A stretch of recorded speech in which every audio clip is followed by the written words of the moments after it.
Halo guys, welcome back di channel Spacingers bersama aku Nixia. Nah, di video kali ini Nixia mau review sebuah keyboard dari Asus, yaitu Asus ROG Claymore 2. Ini dia keyboardnya. Jadi ini tuh keyboard yang cukup unik karena dia punya numpad yang detachable atau bisa dicopot pasang. Dan ini dia numpad detachable-nya. Dan dia juga bukan cuma detachable, tapi bisa kita atur posisi numpadnya mau di sebelah kanan keyboard seperti keyboard pada umumnya atau di sebelah kiri keyboardnya. Oke, sebelum kita bahas lebih lanjut dari keunikan keyboard ini, Nixia mau kasih lihat kalian dulu dari segi fisik, desain fisiknya ini.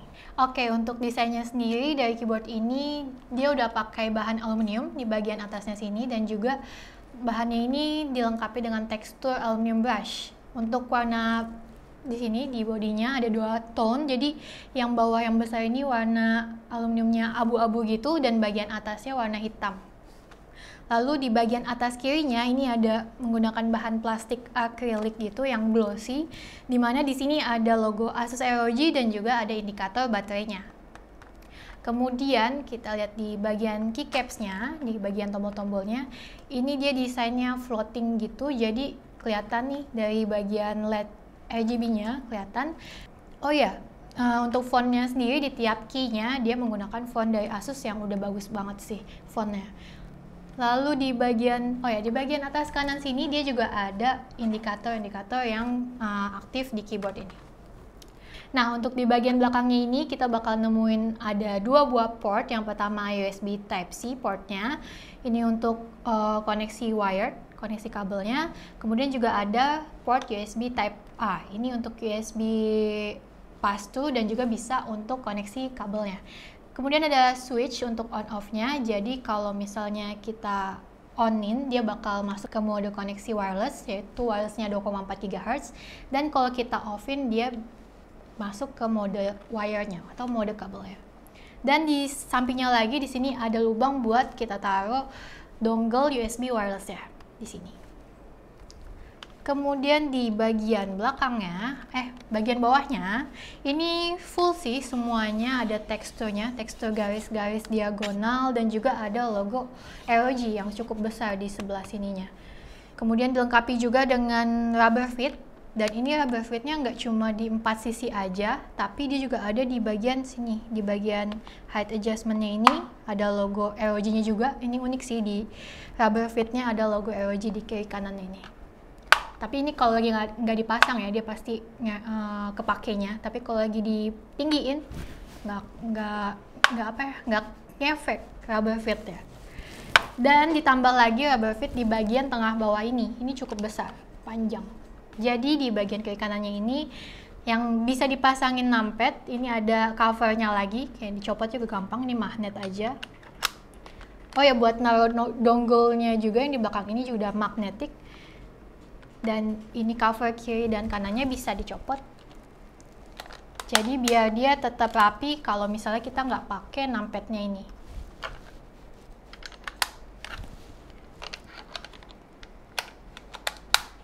Oke, sekarang kita lanjut di bagian numpadnya. Jadi ini numpadnya dia disertai dengan scroll wheel di bagian atasnya yang cukup panjang dan cukup besar juga. Dan di bawahnya ini ada 4 tombol ekstra, di mana defaultnya sendiri untuk tombol ini adalah untuk multimedia key. Tapi sebenarnya bisa kita ubah lagi, bisa kita custom fungsinya melalui softwarenya Asus Armoury Crate. Dan untuk di tombol ekstranya ini sepertinya dia pakai switch yang ada di mouse gitu deh. Sayangnya sih di tombol ekstranya ini kita nggak bisa tahu dia fungsinya apa kalau kita belum hafal. Jadi ini cuma ditampilin nomornya aja 01, 02, 03, dan 04. Lalu untuk di scroller-nya sendiri ini sih enak karena ukurannya besar, tapi feel-nya saat muterin ini untuk atur volume. Feel-nya saat muterin kayak ada agak kasar, tapi lancar sih. Ini Nixia nggak tahu apakah ini memang aslinya kayak gini bawaannya atau memang unit yang kita review kali ini memang ada defectnya. Tapi ya, so far aman sih, lancar, bisa diatur volume dengan nyaman. Walaupun ada suaranya gitu kayak ada, ya gitu deh. Oke. Di bagian numpadnya sendiri sama seperti di keyboardnya, di keyboard utamanya. Jadi di kiri kanannya ini bisa kita copot cover untuk pinnya buat nanti kita pasang di sebelah kiri atau kanan keyboardnya. Dan di bagian bawahnya dari numpad ini dia ada rubber fitnya juga di bagian bawah 2 dan di bagian atas di bagian height adjustmentnya ini. Dan dia juga sama full tekstur garis-garis ini dan juga ada logo ROG-nya di sini. Untuk kapasitas baterainya sendiri dari keyboard ini, dia punya 4000 mAh yang diklaim Asus dia tahan sampai 140 jam wirelessnya kalau LED-nya ini dalam kondisi posisi mati. Tapi kalau misalnya LED-nya dalam posisi nyala full 100%, dia hanya bisa tahan sampai 40 jaman aja. Ini lumayan lama sih untuk keyboard yang RGB dan ukurannya full size seperti ini. Oh ya, untuk chargingnya sendiri, di sini kita bisa aktifin fast charging dan ini cuma bisa aktif kalau misalnya kita pakai kabel USB-C to USB-C. Dan dimana kita udah dapetin juga kabel USB-C to USB-C-nya ini. Ini kabelnya udah bagus, tebal dan juga udah braided. Serta kita juga ditambahin juga ini adapter atau converter dari Type C to Type A dengan yang male dan juga yang female, ada 2 macam nih. Lalu untuk ganti-ganti mode fast chargingnya itu, ini kita bisa aktifin dengan Fn dan F12. Jadi kalau misalnya kita aktifin fast charging di keyboard ini, kita nggak bisa aktifin USB pass-through-nya. Dan kalau misalnya ya sebaliknya kayak gitu, bisa kita ganti-ganti dengan Fn, F12 tadi. Untuk chargingnya sendiri, kalian bebas bisa pilih pakai port yang USB Type-C atau USB yang Type A. Tapi kalau pakai yang Type A, kalian nggak bakal bisa untuk fast chargingnya ya. Dan kalau misalnya kita lagi butuh cepet keyboardnya, kita bisa charge keyboard ini dengan fast charging selama 30 menit. Dan keyboardnya bakal bisa dipakai selama 18 jam dengan kondisi LED-nya mati atau 4 jam dengan kondisi LED-nya nyala semua. Dan pastiin juga, kalau kalian ingin fast charging itu menggunakan kabel USB Type-C to Type-C tanpa adapter lagi, jadi langsung aja. Kemudian kalau misalnya dia lagi nyala fast chargingnya pun, di sini indikatornya bakal berubah jadi warna ungu, dimana kalau charging biasa dia indikatornya warnanya hijau. Oh ya, pastinya untuk RGB lightingnya ini sendiri, kalian bisa setting lagi modenya atau kalian bisa atur sesuai keinginan kalian lightingnya menggunakan software Asus Armoury Crate. Dan di sini untuk kualitas RGB lightingnya sendiri udah bagus banget, dimana dia nyalanya kalem gitu, bukan yang ngejreng norak banget gitu.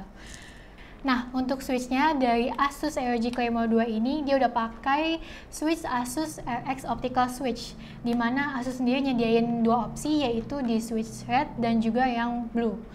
Untuk unit yang kita review kali ini, dia menggunakan switch yang red, yaitu switch yang linear. Dan feel-nya sendiri dari switch red ini sih lumayan enak di feel di typingnya. Tapi menurut Nisia dia beda dengan Cherry MX Red pastinya. Dan untuk beratnya dia lebih mirip dengan Cherry MX Black untuk berat di tiap key-nya ini. Oh ya, untuk dari suara typingnya sendiri, ini menurut Nisia dia agak nyaring gitu, cukup nyaring. Mungkin ini pengaruh dari casing dan juga keycaps-nya. Atau kalian bisa dengerin sendiri Nisia typing di keyboard ini.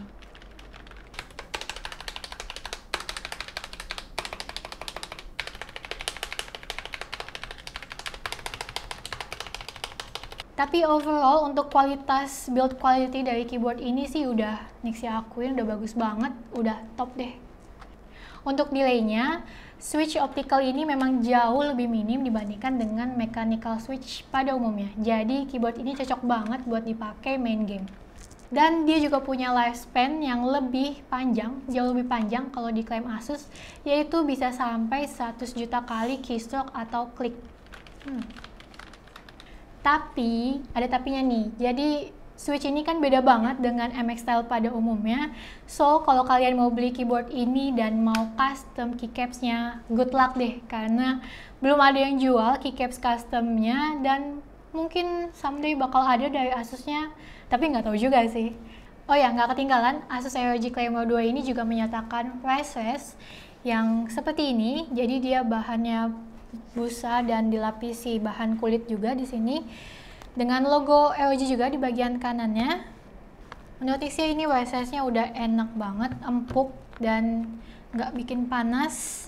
Tapi sayangnya dia ukurannya kurang lebar sedikit aja, kayak lebar segini. Jadi mungkin kalau lebih lebar sedikit dia bakal lebih perfect lagi.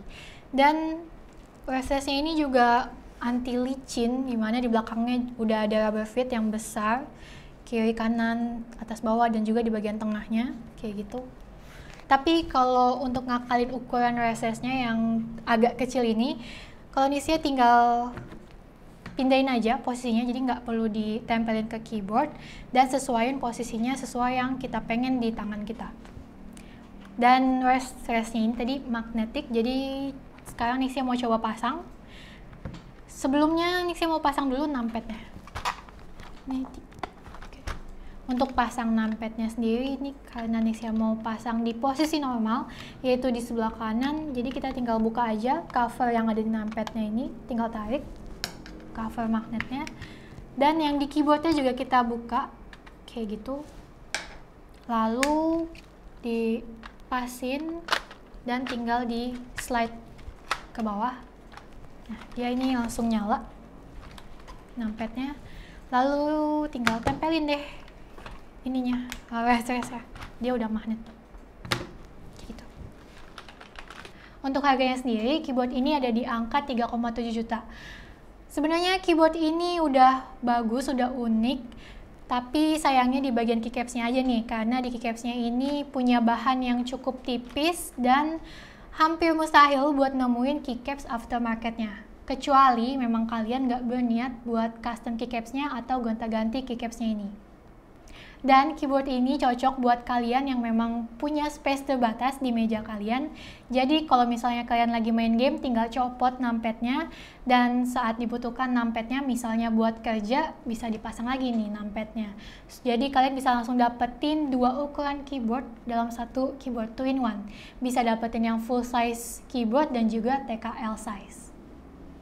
Atau kalau kalian memang lagi cari keyboard dengan numpad di sebelah kiri, karena susah banget buat nemuin keyboard dengan numpad di sebelah kiri di keyboard pada umumnya. So, pastinya keyboard ini bakalan cocok banget buat kalian yang punya dua kebutuhan berbeda di keyboard, tapi males dan nggak mau repot buat gonta-ganti keyboard. Oke guys, sekian review keyboard Asus ROG Claymore 2 kali ini. Thank you for watching. See you next video. Bye-bye.